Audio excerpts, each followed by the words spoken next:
This video, I'll be reading Chapter 2, or Part 2, sort of, like the Two Resetters. I'm doing this fanfic in multiple parts because it is a very long fanfic, and the author did not, really bother to put this into several parts, so I'm doing it in multiple parts. So, sorry if this part's short, but I'm making this one a little shorter, so yeah. Either way, let's get started. Teddy woke with a jolt. It was still dark, and sleep still lay heavily on his eyes, so it took several blinks to clear them. The only light was a revolving red stream, whirling chaotically around him, and a siren screaming in his ears. "What have you done?" he said, swinging his legs around and bounding violently from his bed. He stumbled upon the button that stopped the flashing, breathing heavily. Don sat straight up in bed as Vercetti flipped on the light. "Want to get that, Sonny?" said Don, snuggling deeper into the pillow. Vercetti rubbed his eyes and braced his body on a counter. "Oh, Don, please. I was out late last night. You know I was. And how's Spade Brother here?" Vercetti slapped his forehead. "Come on." But Don was already fast asleep, snoring softly in the folds of his blankets. Vercetti angrily snatched his helmet from the hat stand and ran out into the yard, choosing the tunnel nearest to reset offense. Bailey stood inside her house, peering out the front window. She knew what she had done, because she had done knowing it would have upset someone. Just then, pop! Vercetti sprang out of the soft dirt just outside Bailey's red-roofed house. He looked around, even though he couldn't quite see anything anyway. The only thing he could make out was, for the window of the house, there was a circle with two pigtails sticking out from the side of it. Vercetti couldn't believe it. Bailey, the little female devil, had reset again, in the middle of the night, too. Bailey knew what was coming. A big fat rant, and she was prepared to listen. She walked outside and immediately got flooded with light. Vercetti had turned on the small, but powerful light that hung on his hard hat and was now staring straight into Bailey's eyes with a fierce look. "Bailey! Okay, it's one thing to reset during the day, but come on! I'm trying to sleep here. I'll have you know I..." Cutting off Vercetti's rant, Bailey took out a shovel from her PJ's pockets and held it up into the air. Vercetti's whole face went white. "Oh no. No, no, no, no! Oh my god, no!" Bang! One swift hit from the shovel, and Vercetti stopped once again. "Oh good, you're awake, finally!" Vercetti groaned and opened his eyes. He found himself in a living room filled with pink furnishings. Vercetti also found that his head hurt quite severely. He rubbed his forehead and stood up, greeted with the fine smell of coffee beans.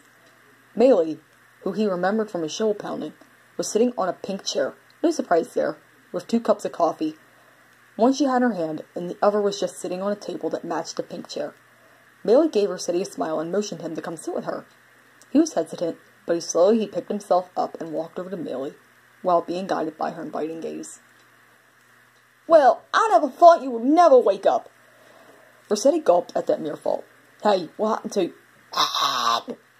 Vercetti held up his pickaxe and swung it around, swiftly, trying to show Bailey what she did to him. Yeah. I just wanted to ask you something, but I knew you wouldn't stop to listen once you started your motor out muff, so I hit you with my shovel. And so that gave me time to talk." Vercetti sat down on one of the pink chairs and pointed to the coffee. "This for me?" Vercetti wasn't asking her that with a kind expression, but more of a confused one. "Yeah, I got some of Bruce's coffee and put it in the pitcher, brought it home, and poured it into cups." Vercetti took a sip of coffee, and a weird look spread across his face.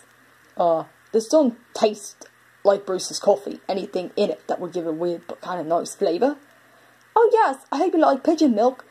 Right then and there, Vercetti spit the coffee that was in his mouth onto the table that was before him. "Vercetti, that was the table I brought from Tom Nook. It was a rare item, and you just spit all over it." Vercetti stepped out of the chair and took out a handkerchief out of one of his PJ pockets and started wiping the table with it, while Bailey watched with worried expression. Within about a couple minutes, the table was clean. "Oh, thanks, I guess." Bailey sat back in her chair, back down in her chair and sipped her coffee.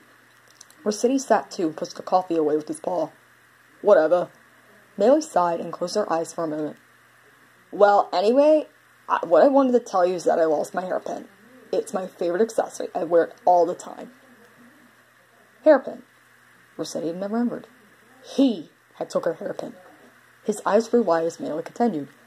"I have asked every villager who lives in Animal Village, and all of them haven't seen it. Do you know what it may be? Rossetti laughed uneasily and shook his head rapidly. No.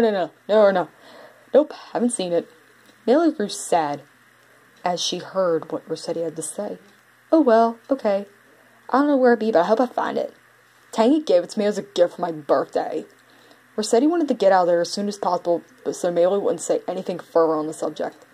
He stood up and yawned. Well, okay, Maylie, I gotta go tunneling. See you around. With that, Rossetti ran out the door. Maylie yawned too, turned off her light, and walked into her bedroom. Why'd you steal my hairpin? Rossetti found himself staring right into the eyes of Maylie. I don't know what you're talking about, punk. Don't lie to me. You always told me not to lie, and here you are doing what you said not to. Well, I give it back. What if I say no?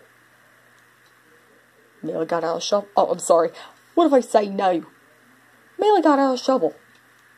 Oh, gosh, no. Wham, wham, wham, wham. Okay, I'm going to stop it there for today. I'm going to stop it here for Chapter 2. Hope you like, comment, and subscribe, and follow my Tumblr and the Offers Tumblr. Okay, bye.